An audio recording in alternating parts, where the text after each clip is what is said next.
Hi, I'm Noah Bombard, and here's what's happening in the ET Newsroom Thursday, August 26.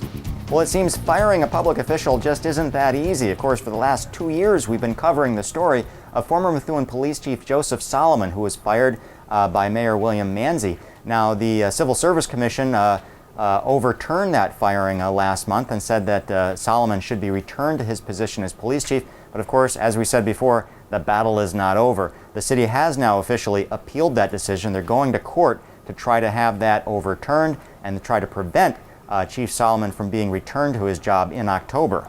Now, that story is up online right now, and the comments are already starting to fill that up. As has been the case throughout this 2-year period, there's definitely a divide in the city on whether or not Mayor Manzi is doing the right thing, and that certainly shows up on our comments on today's story. We invite you to chime in on there as well. You got half the people saying pretty much that Mayor Manzi is wasting tax dollars by fighting this, by appealing this, and then the other half saying that Chief Solomon should throw in the towel and give up at this point. Why come back to a job where you're not wanted?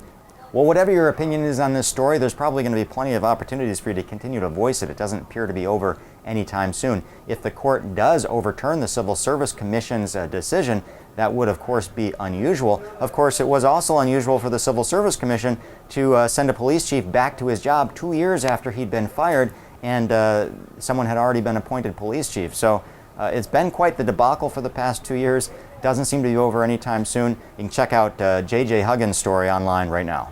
Well, staff writer Brian Messenger is working on a story for later this week that you'll definitely want to check out in North Andover. It's a story of a woman who says that the town is trying to kick her off her property and take her animals away from her.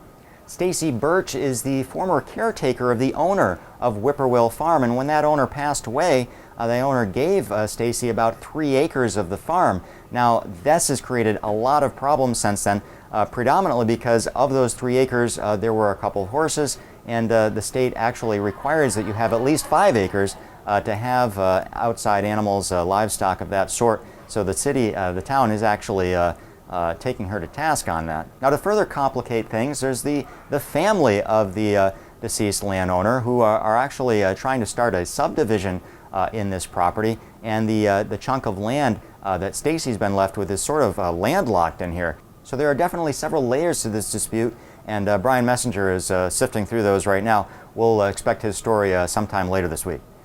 Well, if you've got a news tip, a photo, or a video, make sure and send it to us. You can find us on Eagle-Tribune on Facebook or at Eagle-Trib on Twitter, or just send it to me at nbombard@eagletribune.com.